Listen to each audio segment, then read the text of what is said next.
Good afternoon, folks. Welcome to another edition of Country Fried Cletus. Today we're on Lake Varner, located in Convington, Georgia, and I'm with my man Randall Kilpatrick. This man has a knack for catching huge bass that swim in these waters. So hopefully today, don't laugh, I'm serious.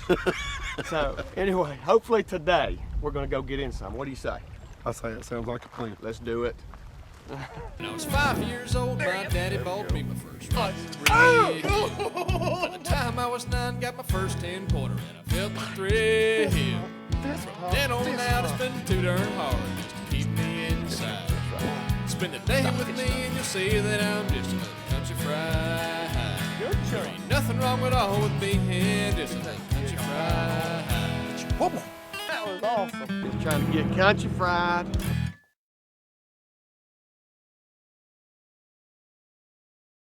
On this day of fishing, we were fishing at Lake Varner, the famed Lake Varner in Convington, Georgia. It's an electric motor only lake that is well known to produce monster largemouth. And so we went with a good friend of mine named Randall Kilpatrick. He's a great fisherman, and he just some guys just know how to catch the big ones. Well, Randall is that type of guy. Randall, I gotta admit, your attire today is classy. Well, I didn't want to get out dressed. Randall showed up looking like business casual. Khakis, collared shirt, tucked in, no belt, and athletic shoes on. Looking good. But he showed up and he looked sharp. He looked real sharp. I was really impressed with how he looked. You know, I'm really into fashion, Randall. So the fact that you put on that outfit right there speaks volumes. Then when we start fishing, of course, I'm really impressed with his fishing too. All right, here we go.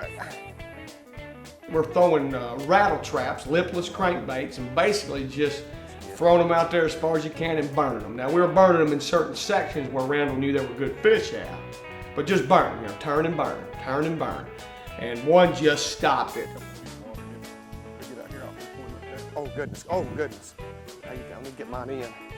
Oh, he's got a good one. The first fish that was caught of the day was a hybrid bass, which is kind of ironic that, you know, we're on this famed largemouth lake and you catch a hybrid. It does look like a hybrid. It is a hybrid. Come on, come on, come on. Oh, he sees it. He's not ready yet, is he? Come on. Yes, they are. Woo. Don't get off, you hybrid. Goodness. I'll get in the net. And those hybrids, they don't quit. They have so much fight in them. There you go. I was not disappointed in the least bit that our first fish of the day was a hybrid. Hey, let's high five that. Come on now. Yeah. God, that fired me up. Randall is a machine. He cast and cast and cast. And if I was good with numbers, I would have tell you how many he casted, but I mean, he casted a lot more than me. And I asked him about that. I said, God, you know, you just keep casting and casting and casting. And really, if you think about it, it's a numbers game. You know, the more times you have your bait in the water, the better likelihood you have of catching a fish. I mean, it makes sense. So he just kept casting and casting and casting, and it was pretty impressive to watch because he was nonstop. I like that explosiveness in the hook set, though. That's what you want to see out of your top tier athlete. And you are an athlete, Mr. Randall. Yeah. But you were.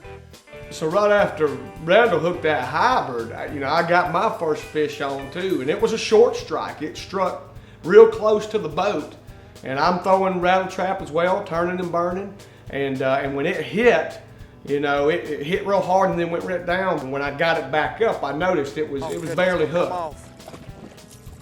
He's barely hooked, Randall. He's barely hooked. Oh, goodness. What do you say? Oh, here we go. Oh, that's a good one. Let's see if I can get that out. Oh, I hit it right there at the boat. Oh, looky, looky, looky. I found Cookie. Goodness, that's a good bass right there. 2 sets of treble hooks, but only 1 set was in the mouth, and it was barely in the little skin right there by the corner of the mouth. And so I desperately wanted to get that first fish in the boat. We hadn't been on the water very long, so it's always good when you start the day off, catching fish. Got a little fat belly on her, fattening up, and look at this right here.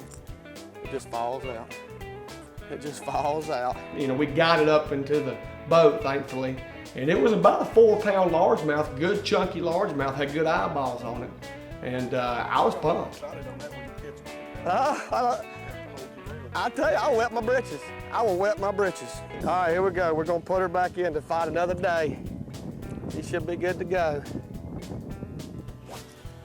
I'm kind of in the danger zone right here. If you set the hook right here, you not only dot its size, but you cross mine too. I'm tough though. Couldn't hurt you. I'm tough. Made of steel, Randall. Made of steel. I done messed his world up. Look at him. They gonna know that I'll smack them right in the side of the head if I have to. Bingo, bingo!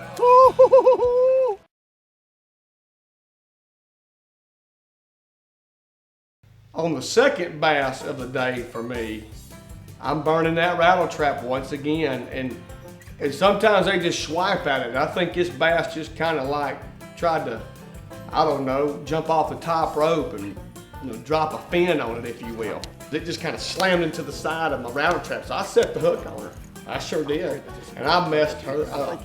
It's either, I think it's a hybrid. Go slow with it. If you get it too close. When I got her to the boat, she didn't put up much of a fight because I just worked her over. I done messed his world up. Look at him. I told you I made a steal. He's the acrobat. I just got this. There we go. I think he just swiped at that, don't you think? Huh? Look at that. Supposed to, Flare them gills out. Supposed to be right in there. Hooks were all up in her, up in her nose hole, over here in the gills, and she wasn't bleeding or anything. Goodness, I got him in his nose hole. I mean, that hook is in his nose hole, right there. I think you can still smell. I mean, I had her just hammered. I hammered her right there in the side of the face. There we go. Another good quality, chunky bass. That's a Varner special. They get a lot bigger than this though. That's just average. That's average.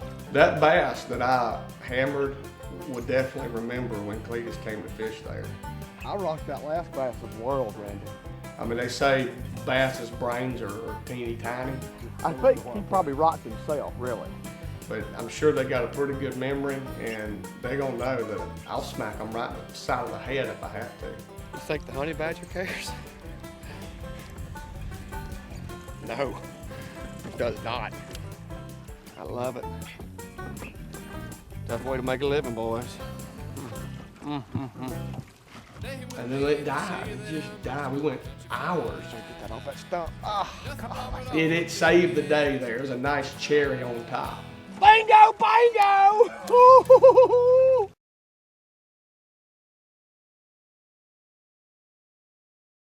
Well, folks, I mean, I was just about to say things had slowed down. We started out strong this morning.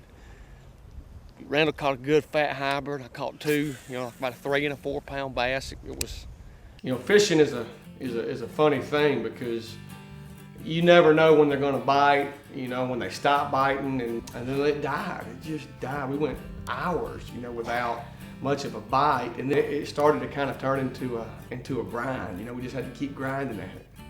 Here we go. Got one on. Oh! Man. Got off right up the boat. We needed it too. It has been dead for hours. Oh, I better get that off that stump. Oh, gosh, I threw it right on top of it. Oh, Randall. Dang. chase it down, kill it. In pursuit of the prey. That's what we want this bass to do. Pursue my prey. So after this drag, we needed something to lively up our spirits, if you will. Randall is still casting. I'm fading a little bit. I'm not gonna lie. I was a little frustrated, but we went to this one section and it looked almost like let's say a beaver dam. It's not a beaver dam, but a pile of limbs, brush that had fallen off into the water. And I slung the rattle trap up right by it and I almost got hooked on it, so I burned it real quick to get out of there, and wham!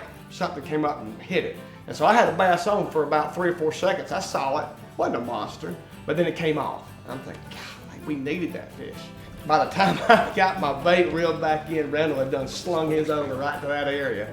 And on about the 3rd crank, something just bent his rod over like, got one? And it was on. Oh my gosh, oh my gosh.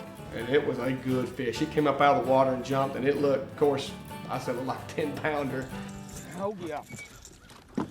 And so we got jammed in there real quick, and the bass is going around the boat, and he's fighting it, and I'm trying to get the net, and it just got real crazy. It happens real quick. You want to try to come on this side? Yeah, I'll bring you right here. Okay. Come to the front deck. It'll go to deep water. Okay.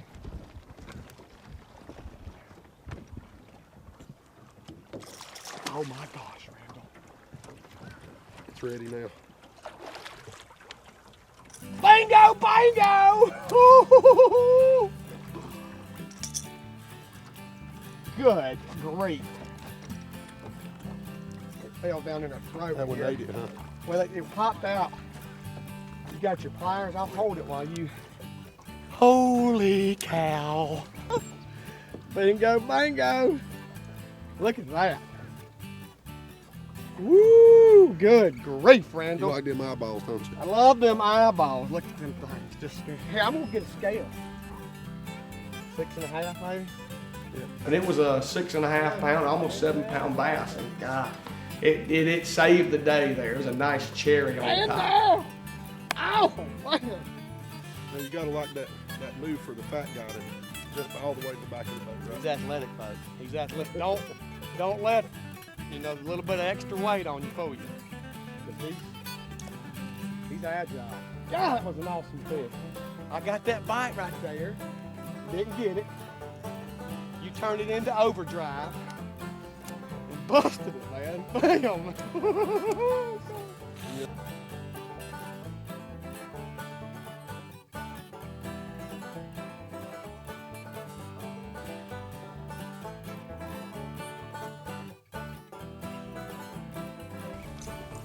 Oh, God.